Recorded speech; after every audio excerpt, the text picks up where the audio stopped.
जय श्री राम। मेरा एक और आर्टिकल टेक्स्ट ग्रुप में पब्लिश हो चुका है which was related to the reporting of eligible ITC in eligible ITC and reversal of ITC in GSTR 3B।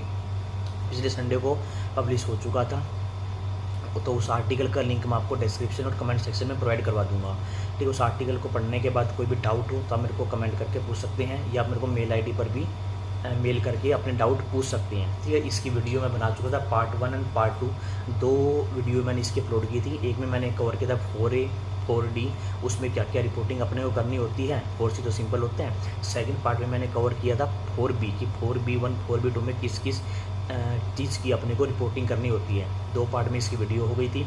Article भी मेरा पब्लिश हो चुका है, लिंक मैं वो कमेंट सेक्शन में दे दूंगा। ठीक है, तो आर्टिकल में मैंने कवर किया है अलग अलग चीज़ें कि जैसे इनवाइस होता है, डेबिट नोट, क्रेडिट नोट, उसकी रिपोर्टिंग 4A या 4B कहाँ पे करनी होती है। ठीक है, RCM सप्लायर रजिस्टर्ड होता है, अनरजिस्टर्ड, दोनों केस में RCM लगता है।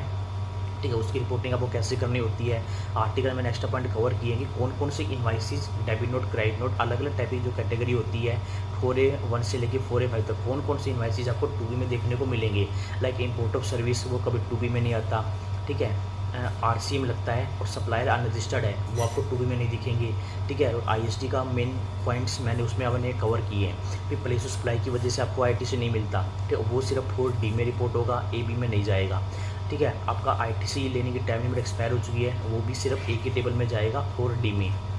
तो ऐसे एक्सक्लूसिव कंटेंट मैंने अपने आर्टिकल में लिखे हैं। ठीक है, तो उस आर्टिकल को आप अच्छे से पढ़िएगा। आर्टिकल काफ़ी लंबा बना है क्योंकि मैंने डिटेल में हर एक पॉइंट कवर किए हैं। अलॉन्ग विद दिस मैंने rule 37, rule 38, rule 42, rule 43, section 70 subsection 5, electronic credit reversal and reclaim statement, ये सब पॉइंट मैंने कवर किए हैं कि परमानेंट रिवर्सल ITC होता है या टेम्परेरी रिवर्सल ऑफ ITC होता है। इसको आप टेबल 4 या 4B में कहाँ पे रिपोर्ट करोगे।